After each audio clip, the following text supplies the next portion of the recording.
Heyo and welcome back to episode 3 of Build and Battle Season 5, our Manor Lords Let's Play, where we're building a beautiful, thriving city of Nemalia. But this isn't just about pretty buildings. Oh no. As the season shifts, we'll be braving harsh winters, failed harvests, and scarce supplies, all while trying to keep our people from tearing each other apart. Can we survive, or will this all come crashing down? Now, if things look a little different from episode 2, you've got a sharp eye. I've jumped into the beta of Manor Lord's next major update, and honestly, it's a game changer. Seriously, the devs have gone all in, new visuals, mechanics, and so much love poured into this game, so it feels brand new. And I've got 3 quick reasons for this switch. The update is absolutely worth it, and eventually it'll overwrite all the older saves anyway. We're only maybe 1-2 episodes in, so I felt it was better to just restart Nemalia than lose it altogether later when the old saves became irrelevant and unplayable. Most importantly, we got to explore all the new mechanics together now.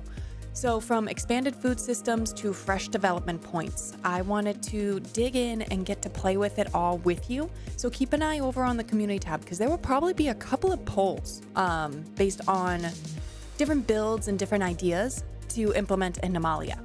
So don't worry, we're still on the same map though. I even built a bare bones version of our old town to get us back on track.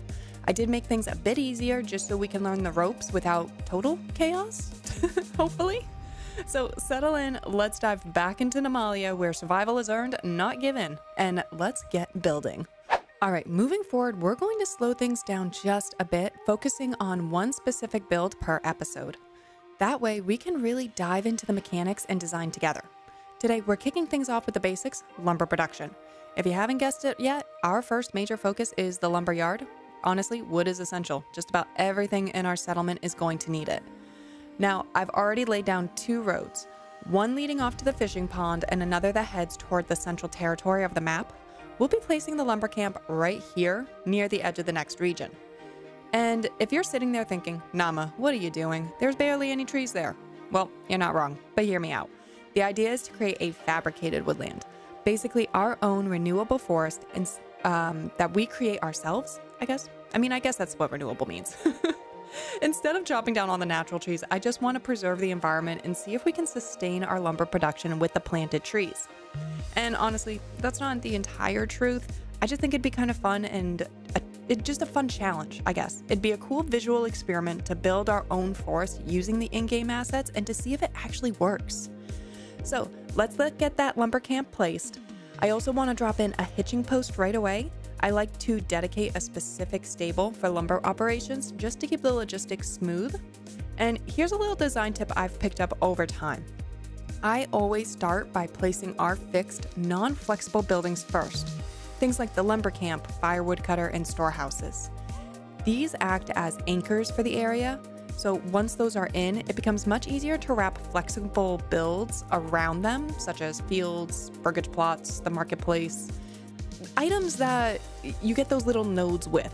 And honestly, I think it creates a cool, natural, and organized look as well. All right, I'll stop chatting for now. Let's jump into the time lapse.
Next up, I want to get firewood and charcoal production going.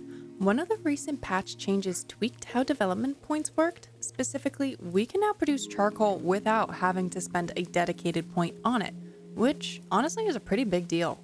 I've always loved charcoal in this game. It increases fuel efficiency by converting firewood into a more effective fuel source. So I want to implement it and see how the numbers stack up, plus add a little fuel diversity to our marketplace. Not that I'm entirely sure it matters, but it feels like it should, right? Now, I'm not going to go overboard here. I did notice charcoal is now categorized under the industry tab, and I want this area to feel a little less gritty industrial zone. I don't want it to be a heavy industrial vibe, at least just not yet. That's something I'm saving for a future episode. So for now, we'll keep it light. One firewood camp and one charcoal pit tucked in neatly next to our lumber setup.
Now that we've got our firewood and lumber production up and running for our settlers, it's time to experiment a little with a fabricated forest.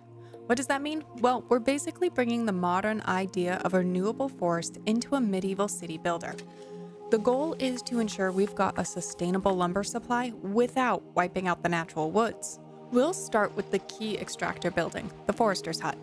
This building allows us to plant new trees and maintain our forest area. For now, I'm going to build two and designate this small sector for planting. Now, this is where it's going to get interesting. Will 2 huts be enough? Too many? Too few? Or did we accidentally hit that perfect balance? We'll be checking in throughout the season to see how it plays out.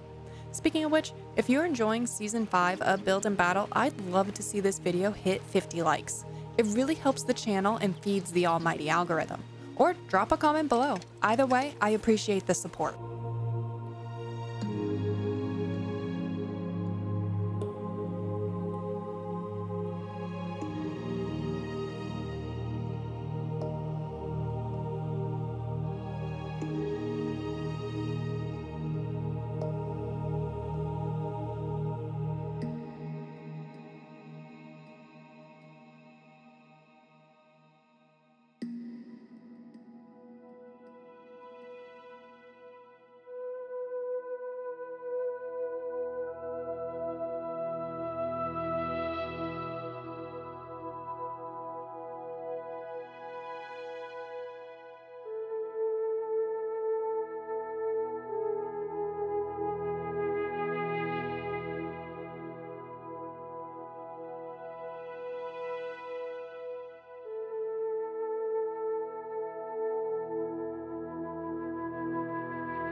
Alright, before we wrap up today's episode, let's go ahead and place in our burgage plots. Like I mentioned earlier, I prefer to build these around our non-flexible buildings first. That's partly for aesthetics, but also for efficiency. I like placing housing close to where I plan to assign the workers. And yes, I do actually go in and manually assign the workers. That way, we're not sending someone from the far side of the map just to chop a log or light a fire. This becomes especially important for timed productions, things like farming, fishing, and berry gathering, where there's a specific window to get things done. On placing housing smartly and assigning roles intentionally, we can leave the longer commutes to our logistic buildings.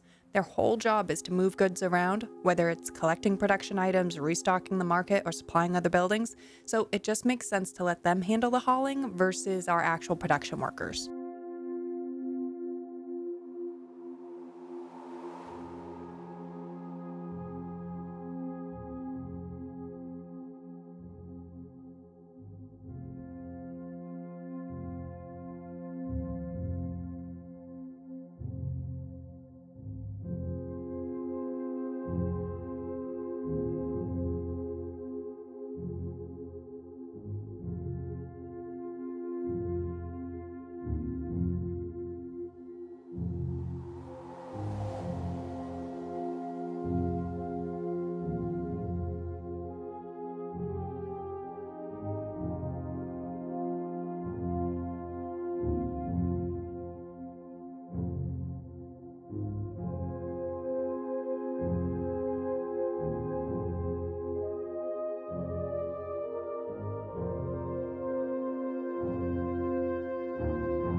Alrighty everyone, I think that will just about wrap up today's episode. If you enjoyed today's episode, please hit that like button, subscribe, and drop a comment to appease the almighty algorithm. If you're excited to see the next episode unfold, consider becoming a channel member for exclusive perks, emojis, and early access to the videos. And don't forget to check out our channel merchandise linked in the description below. Until next time, I hope everyone has a phenomenal week.